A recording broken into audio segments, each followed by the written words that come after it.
환난의 때에, 역경의 때에 눈물을 흘리며 믿음으로 씨를 뿌리는 자는 하나님께서 그 모습을 보시고 은혜의 단비를 내려주시니 마침내 기쁨으로 단을 거두는 줄로 믿으시기를 바랍니다. 우리는 씨를 뿌리지요. 믿음으로 뿌립니다. 말씀의 씨, 기도의 씨, 사명의 씨, 사역의 씨, 사랑의 씨, 봉사의 씨, 구제의 씨를 뿌립니다. 그런가 하면은 자녀 양육의 씨를 뿌립니다. 기쁨으로 열매 거둘 날을, 그날을 바라보며 인내하며 소망 중에 달려갑니다. 그 기쁨의 날이 오기까지 여전히 우리 감당해야 할 것이 있으니 그것은 바로 인내하며 우리가 마땅히 해야 할 일을 충성으로 봉사함으로 행하는 것이니, 여러분, 이 작물이 잘 자라나도록 우리가 잘 돌봐줘야 합니다. 예루살렘에 한 여인이 있었습니다. 이 여인의 이름은 마리아였어요. 이 여인은 부유하였습니다. 그러므로 큰 집을 소유하고 있었으니, 여러분, 이 여인의 집 2층에는 한꺼번에 120명이 모일 수 있을 정도의 넓은 공간을 가지고 있었습니다. 그러나 안타까운 것은 이 여인에게는 일찍 남편을 여의었으니, 그런데 그에게는 사랑하는 아들이 있었어요. 그 아들의 이름은 마가라고도 하고 요한이라고도 하는 마가 요한이 그의 아들이었습니다. 이 여인은 예수님을 구세주로 믿고 인생이 완전히 변하였습니다. 예수님과 그의 제자들의 사역을 정성으로 섬겼으니 6월절 명절에 자신의 집을 공개하고 그곳에서 6월절 명절 식사를 할 수 있도록 제공했어요. 그런데 그날 밤에 예수님의 제자들이 두려운 모습으로 집으로 다시금 뛰어 들어오게 되니 예수 그리스도께서 사내들인 공회의 병사들에 의해 잡혀간다는 소식을 듣게 되었어요. 놀란 이 여인은 그의 사랑하는 아들 마가를 깨웁니다. 얘야, 예수님이 잡혀가신데 네가 가서 좀 가봐야 되겠다. 그렇게 아들을 격려합니다. 그때 잠에서 부시시 깨어나는 아들이 잠을 잘 때 덮고 있었던 혼 이불로 몸을 두른 채로 그곳으로 가보게 되니 정말 예수 그리스도께서 잡혀가시는 거예요. 그런데 그 한밤중에 나타난 이 혼이불을 들고 나타난 이 젊은이를 보면서 그 병사들은 저자도 예수님의 제자다 생각하여 잡으려고 하니 깜짝 놀라서 도망을 치려고 하는데 그들이 잡게 되니 몸에 두르고 있었던 그 혼이불을 그대로 남겨두고 주랭랑을 쳐 집으로 돌아오게 되었어요. 그날 밤의 그 모습은 그의 마음에 충격이 되었습니다. 예수께서 하늘로 승천하신 후에 이 세상 사람들은 이 예수를 따르는 자들을 경계하였습니다. 그리고 그들을 환대하지 아니했습니다. 분위기는 그들을 향하여 핍박이 임할 조짐이 보였습니다. 이 위험한 어려운 상황 가운데서 이 마리아라고 하는 여인은 주 예수 그리스도를 향한 사랑과 충성을 포기하지 아니했으니 자신의 집을 공개하였습니다. 그러므로 매일같이 그곳에서 예수를 믿는 자들이 피난처가 되고 기도처가 되고 전혀 더불어 기도에 힘쓰는 자리로 공개하였으니 여인의 주님 사랑하는 마음은 정말 지극했습니다. 그곳에서 함께 모여 간절히 기도할 때에 이 여인은 오순절 성령 강림의 놀라운 역사를 체험하게 되었습니다. 그러므로 더욱 믿음이 강해지게 되었습니다. 여러분, 이 어머니 마리아는 어느 어머니처럼 아들을 많이 사랑했어요. 그러나 이 아들 마가를 아버지 없는 자식, 자칫 마마보이로 키울 수 있는데 그러기를 원치 아니했습니다. 여러분, 이 마가는 마치 온실에서 자란 화초처럼 그렇게 아름다웠습니다. 그러나 억세지 못하고 신앙의 연단의 경험이 없었으니 아직 신앙의 철이 들기 전의 모습이었어요. 그 모습을 바라보는 어머니는 기도를 하고 그 어려움을 이겨낼 수 없는 그 힘이 없는, 믿음이 없는 아들을 보면서 큰 결단을 내리게 되었으니 이 아들을 떠나 보내야 되겠다. 넓은 세상을 보게 해야 하겠다. 특별히 하나님의 사역에 동참함으로 이제는 내 아들의 범위를 넘어서서 하나님의 자녀, 하나님의 아들, 하나님이 쓰시는 존재로 성장했으면 좋겠다, 이와 같은 마음을 가졌습니다. 그래서 자신의 동생이자 이 마가에게는 누구겠어요? 외삼촌이 됩니다. 바나바와 함께 넓은 세상을 보게 하기를 원하여 그를 넓은 도시 안디옥으로 보냅니다. 그리고 안디옥에 있는 안디옥 교회에서 그가 신앙의 수련을 받게 하고 또한 주를 섬기게 그렇게 하였습니다. 견문도 넓히고 믿음도 자라기를 원하는 이 어머니의 모습인 것이죠. 그리고 그가 이 외삼촌인 바나바를 따라서 먼 나라 선교 여행, 전도 여행을 가고자 할 때에 하나님 앞에 감사했어요. 기회가 왔구나. 비록 고생이 될지언정 믿음으로 성장할 수 있는 기회이니 기꺼이 그 일에 허락을 하고, 그리고 이 아들 이 마가를 사도 바울과 바나바와 함께 떠나보내게 되었어요. 그런데 몇 달이 못 되어서 어느 날 시리에 가득 찬 아들이 되돌아오게 되었으니 선교지에서의 삶이 너무나 힘들어서 그 일을 포기하고 돌아온 아들 이 마가를 바라볼 때 마음의 실망이 가득했습니다. 너무나 안타까웠습니다. 하나님, 어떻게 하여야 아들을 제대로 키울 수 있겠습니까? 믿음이 성장할 수 있겠습니까? 하나님 아버지, 주님께서 나에게 주신 한 아들인데 하나님의 사람으로 클 수 있게 해주세요. 눈물로 주님 앞에 간구했습니다. 여러분, 이와 같은 모습은 바로 눈물로 씨를 뿌리는 자녀를 향한 어머니의 모습인 것을 오늘 말씀을 통해서 우리는 보는 것입니다. 그런데 여기에 또 한 어머니가 있어요. 마리아와 달리 너무나 가난한 집안에서 아들을 키웠습니다.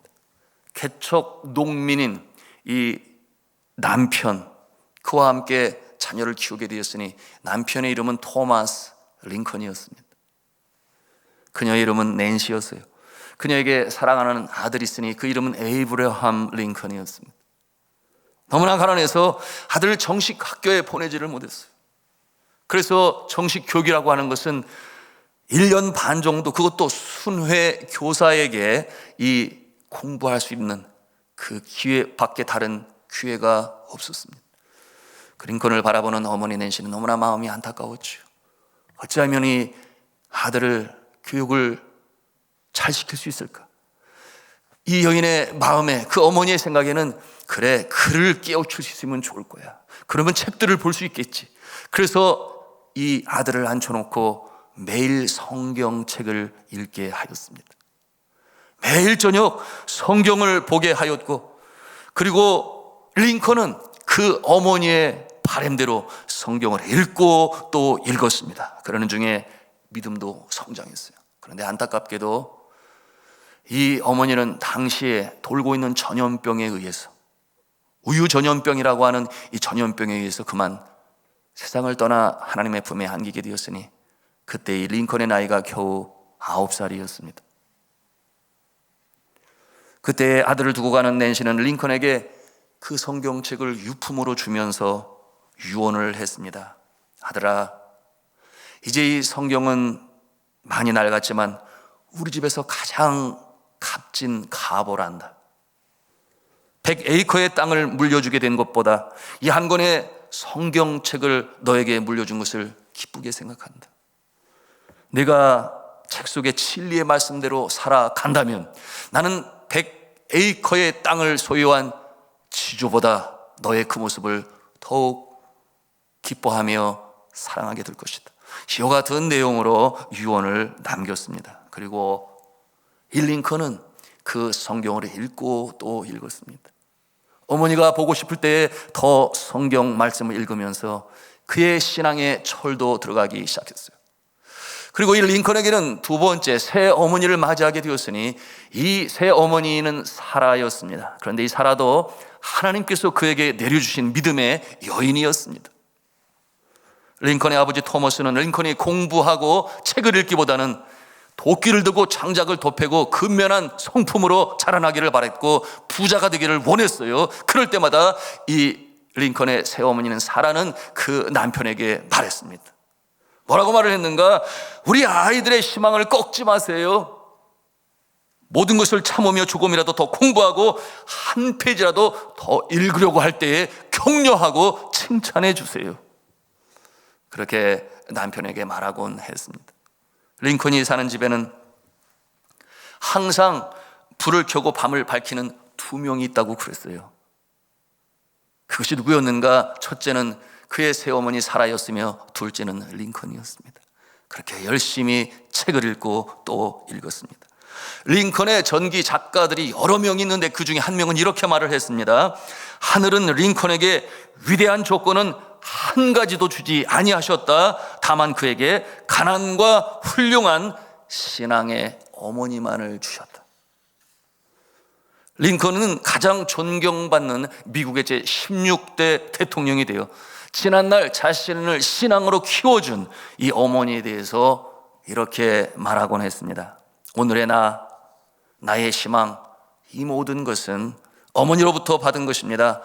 내가 잘한 것이 있다면 그것은 다 어머니께서 기도해 주신 덕분입니다. 어머니는 가장 귀한 유산을 제게 주셨으니 살아 계실 때도 돌아가신 후에도 어머니의 훌륭한 기도와 가르침이 지금의 나를 있게 하였습니다 라고 회고하였습니다. 한편 예루살렘에 이 다시금 돌아온 이 마가를 바라보는 마리아, 이 아들을 바라보면서 이 마리아는 하나님께 간절히 기도했습니다. 그 모습을 본 아들 마가는 다시금 마음을 고쳐먹고 그리고 내가 다시 한번 해보리라 그렇게 결심했습니다. 외삼촌인 바나바는 그 마가를 데리고 다시금 선교지로 전도 여행을 떠나고자 하였으나 그러나 사도 바울은 어려울 때에 그 자리를 떠나 자신의 집으로 돌아간 마가를 지금은 데려갈 수가 없다. 그렇게 완고히 반대했습니다. 그러므로 둘은 심히 다투게 되었고 피차 서로 갈라지게 되었다 하는 것이 오늘 우리가 함께 본 말씀의 내용이에요. 그러므로 이 바울과 바나바는 갈라지게 되었고 여러분 아시는 대로 바울은 실라 또한 통역자와 출발하게 되었고 그리고 바나바는 이 마가를 데리고 다시금 기회를 통해 믿음으로 성장하기를 바라여 전도여행을 출발하게 되었던 것입니다. 자, 여러분 이 마가는 새 사람이 되었을까요? 네, 새 사람이 되었지요. 그 아들을 보내놓고 아들을 위해 기도하는 어머니의 모습을 우리가 얼마든지 상상해 볼 수 있어요. 여러분도 그러실 것입니다. 외국에 자녀를 보내놓고 또는 지방에 보내놓고 그런가 하면 선교지에 단기 선교로든 장기 선교로든 보내놓고 얼마나 기도를 할까요? 저는 저희 장모님의 또한 장인어른의 가족들의 기도를 통해서 그것을 깨닫게 되었습니다. 얼마나 기도를 했을까요? 눈물로 씨를 뿌리는 기도의 씨앗을 심는 이 어머니 마리아의 모습. 여러분 그 모습을 통해서 어떠한 역사가 일어납니까? 여러분 이 마가는 구브로 출신으로 어머니를 닮아서 헬라어에 능통했으니 여러분 하나님께서는 이 베드로를 통하여 마가를 건소하게 하였어요. 여러분 이 베드로는 어부 출신입니다. 히브리어밖에 알지를 못해요. 그러나 그의 선포, 그의 말씀은 하늘에서 천둥이 울리고 우레가 울리는 것처럼 능력의 말씀으로 선포할 때에 정작 이방인들은 알아들을 수가 없어요. 그때 이 마가가 통역관이 됩니다. 우레처럼 쏟아져 나오는 베드로의 설교를 그가 통역을 할 때 함께 감동을 받아 외쳤으니 그의 마음에는 신앙이 자랄 수밖에 없죠. 여러분 베드로는 이 마가를 자신의 양아들처럼 생각을 했으니 아버지가 없어서도 그랬고 불쌍히 여겼겠죠.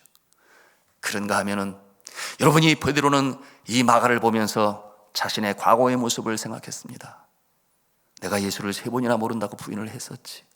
그러므로 마음의 찔림을 받아 예수님의 그 눈동자를 바라보고 닭이 3번 올 때에 내가 심히 통곡한 적이 있는 그와 같은 과거를 회상하며 실패감에 젖어 있는 이 마가를 더욱더 사랑했으니 시간이 날 때마다 그를 격려하고 위로하며 예수 그리스도의 이야기를 해 주었습니다. 그 사랑 많으신 예수 그리스도의 생생한 얘기를 베드로로부터 전해 들으면서 이 마가의 마음에 감동이 일고 신앙으로 성장하게 되었으니 그 마음에 그런 생각이 들었어요. 야, 예수님의 생애를 글로 기록할 수 있으면 얼마나 좋을까. 그래서 베드로로부터 들은 예수님의 사역과 성품과 그 능력의 역사들과 사망을 쓰고 이기신 부활하신 예수 그리스도, 승천하신 예수 그리스도를 글로 적었으니 사람들은 그 책을 마가가 전한 복음이라. 그래서 마가복음이 되었습니다. 얼마나 놀랍습니까? 이 놀라운 역사를 이루게 되었어요. 여러분, 그렇다면 이 마가와 바울의 관계는 어떻게 되었을까요? 여전히 그와 같은 신뢰하지 못할 관계의 모습으로 남아 있었을까요? 그렇지 아니하니, 여러분, 성경 말씀을 통해서 우리가 그 모습을 볼 수 있습니다. 골로새서 4장 10절에 있는 말씀인데요, 우리 함께 같이 읽기를 원합니다. 시작. 나와 함께 갇힌 아리스다고와 바나바의 생질 마가와 이 마가에 대하여 너희가 명을 받았음에 그가 이르거든 영접하라. 나와 함께 갇힌, 나와 함께 그 로마에서 첫 번째 갇혔을 때에 나와 함께 갇힌 자가 있는데 그 중에 한 사람이 누구냐? 마가의, 바나바의 생질인 마가가 나와 함께 갇혀 있느니라. 무엇을 보여주는 것입니까? 사도 바울의 조력자가 되고 통역자가 되어 그 어려운 고난의 때에 이 마가는 그처럼 주의 사역자가 되고 바울의 통역자가 된 모습을 우리가 대하는 것입니다. 그런가 하면은 디모데후서 4장 11절에도 그 이름이 등장하고 있으니 여러분 또 함께 보기를 원합니다. 같이 읽습니다. 시작. 누가만 나와 함께 있느니라. 네가 올 때에 마가를 데리고 오라. 그가 나의 일에 유익하니라. 아멘. 그가 나의 일에 유익하니라. 사도 바울은 이처럼 한때 그와 함께 할 수 없다 아주 단언지하에 거절을 하였으나 여러분, 그 마음은 정말 그가 미워서 그런 것이 아니겠죠. 아직 신앙의 철이 들어야 할 그 모습으로 그렇게 말한 바울이었는데 이제는 이 마가를 나에게 유익한 통역자로 인정을 하고 있으니 이처럼 변화된 인생으로 하나님의 자녀로 주의 사역자로 성숙한 그 모습을 우리가 대하고 있는 것입니다. 사랑하는 성도 여러분, 하나님께서는 우리에게 자녀를 주셨습니다. 그리고 선물로 주셨습니다. 연초 송구영신 예배에 올라온 기도의 제목을 제가 바라보면서 그 내용을 가슴에 담고 기도할 때 가장 많은 기도 제목이 가족과 연관된 것임을 알게 되었어요. 당연하겠지요. 어쩌면 가족 공동 기도 제목이니까 그렇겠지요. 그런데 그 가운데에는 특별히 믿지 아니하는 남편, 동생, 오빠, 그런가 하면은 자신의 자녀들 믿음으로 돌아오게 하여 주옵소서. 눈물이 배어나오는 그 기도 제목을 제가 안고 주님 앞에 간절히 기도했습니다. 계속 기도해야 되겠죠. 여러분, 하나님께서 우리에게 자녀를 주셨는데 어느 순간부터 믿음에서 멀어져간 그 모습을 볼 때에 눈물을 흘리지 않을 어머니가 없고 아버지가 없습니다. 그러나 너무 염려하지 마시기 바랍니다. 그보다는 주님 앞에 눈물로 기도하십시오. 하나님께서 그 기도를 드시고 은혜의 단비를 내셔서 놀라운 역사를 일으키시니 결국 마침내 돌아오게 되는 줄로 믿으시기를 바랍니다. 그러니까 이 확신을 가지고 주님 앞에 기도할 수 있어야 하겠습니다. 제가 한국에 돌아오니 은하는 어머니는 그리고 아버지는 집을 떠나서 소식도 없이 세월이 흘렀는데 7년이 지나고 8년이 되어지 얼마나 그 가슴에 피멍이 들겠습니까? 어떻게 키웠는데 소식이 없이 연락도 없이 그 오랜 시간 동안 그와 같은 얘기를 나눌 때에 펑펑 울었어요. 제 아내도 그 어머니를 끌어안고 함께 울었습니다. 그리고 마침내 8년이 되었을 때 그가 연락을 하고 돌아오게 되었으니 할렐루야 아니겠습니까? 하나님께서 그 눈물의 기도를 들으셔서 마침내 응답으로 하셨으니 여러분, 이와 같은 모습이 우리에게 나타날 줄로 믿습니다. 가깝게는 금년의 새해에 이루어질 수 있기를 주님의 이름으로 축원합니다. 그러므로 하나님께서 나에게 주신 선물 기업이에요. 믿음으로 자라고 청명하게 자라고 또한 주님 기뻐하시는 모습으로 자라고 비록 세상에 잠시 나가 있으나 다시금 돌아오게 될 것을 믿음의 눈으로 바라보며 눈물로 씨를 뿌리는 자 마침내 돌아오게 하시는 줄로 믿고 믿음의 모습으로 전진해 나가시는 저와 여러분 모두가 다 되시기를 주님의 이름으로 축원합니다. 우리가 함께 찬송하며 기도하기를 원하는데요, 하나님, 나에게 주신 자녀, 나에게 허락하신 가족, 오늘 말씀을 통해서 우리가 봅니다. 여러분, 어거스틴이 돌아오게 된 데에는 어머니 모니카의 기도가 있었고, 그런가 하면 링컨을 키우는 데 있어서는 낸시와 사라의 기도가 있었습니다. 그걸 오늘 말씀을 통해서 우리가 배웁니다. 이 마가, 선교지가 어렵다고 되돌아온 그 아들 마가를 위해서 간절히 하나님께 눈물로 간구했던 마리아의 기도가 있었기 때문에 이와 같은 놀라운 축복의 역사를 체험하였으니, 우리가 그 모습을 기대하면서 오늘 우리 함께 찬송하며 기도하는 시간 갖도록 하겠습니다.